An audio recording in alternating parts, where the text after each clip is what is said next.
Assalamualaikum warahmatullahi wabarakatuh.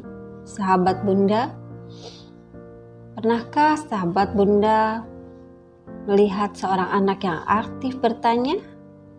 Ya, anak yang aktif bertanya itu adalah anak yang cerdas, karena pertanyaan itu merupakan inisiatif.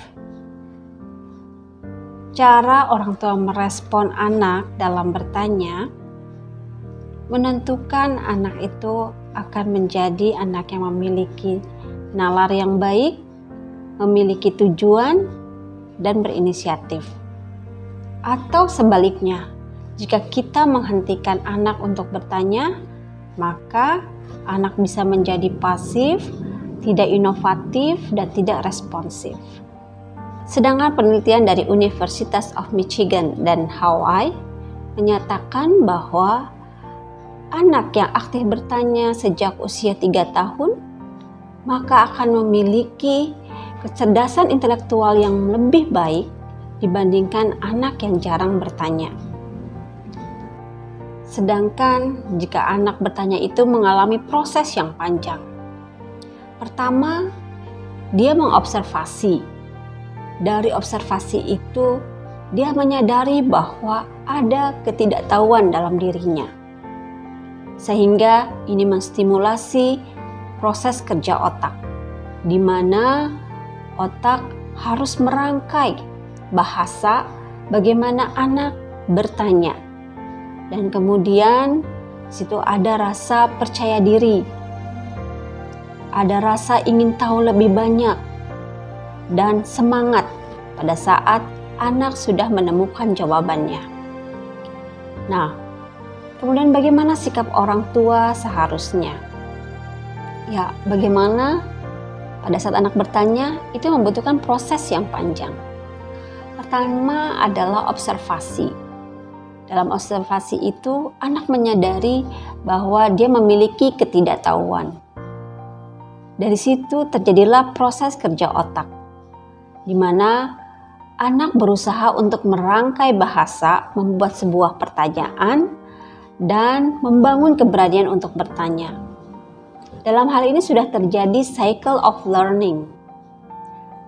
Anak bertanya itu untuk memuaskan rasa ingin tahunya dan untuk menemukan jawaban. Pada saat anak sudah menemukan jawaban, dia akan mendapatkan rasa kepuasan. Saat itu, anak pasti ingin tahu lebih banyak. Contohnya, "Mah, kenapa sayur asem itu rasanya berbeda dengan sayur sop?" "Oh ya, karena bumbunya berbeda." "Emang bumbunya apa perbedaan sayur asem dengan sayur sop?"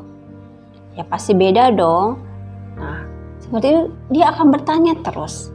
"Kalau sayur asam itu bahannya apa saja, Mah? Sayur sop bahannya apa saja?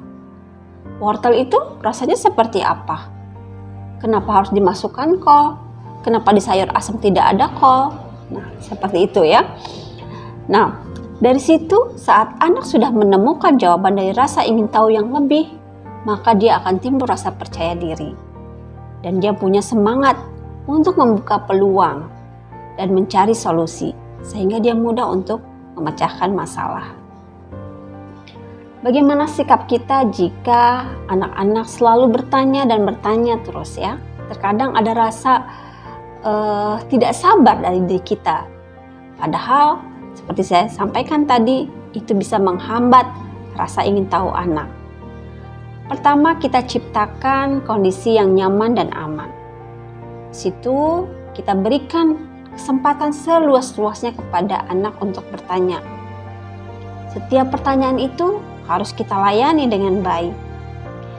Ya, hitung-hitung kita juga belajar. Ya. Nah, dari saat kita melayani anak, itu maka akan timbul rasa kepuasan dari diri anak. Nah, tentu juga kita harus jujur sebagai orang tua dalam menjawab pertanyaan anak. Saat kita tidak tahu jawabannya, kita ajak anak untuk mengeksplorasi. Ya. Dari mengeksplorasi itu, kita sama-sama bisa membuka Google, kemudian bisa membuka ensiklopedia, bisa membaca bersama, Atau kita bisa balik bertanya, menurut kamu bagaimana? Nah, dari pertanyaan yang kita berikan kepada anak, maka akan muncul high order thinking anak, ya, mencari alasan dari pertanyaan tersebut. Kemudian kita ajak anak untuk mengeksplorasi, bisa ke tempat-tempat yang baru, seperti ke museum, kemudian ke taman bunga, atau ke tempat-tempat yang dekat dengan alam atau sesuatu yang memang ingin dia ketahui. Dan yang terakhir adalah eliminasi hadiah atau reward. Kita fokus pada usaha anak, bukan pada hasil. Penelitian menyatakan bahwa anak yang mudah diberikan hadiah maka dia tidak akan tertarik untuk menyelesaikan tugasnya.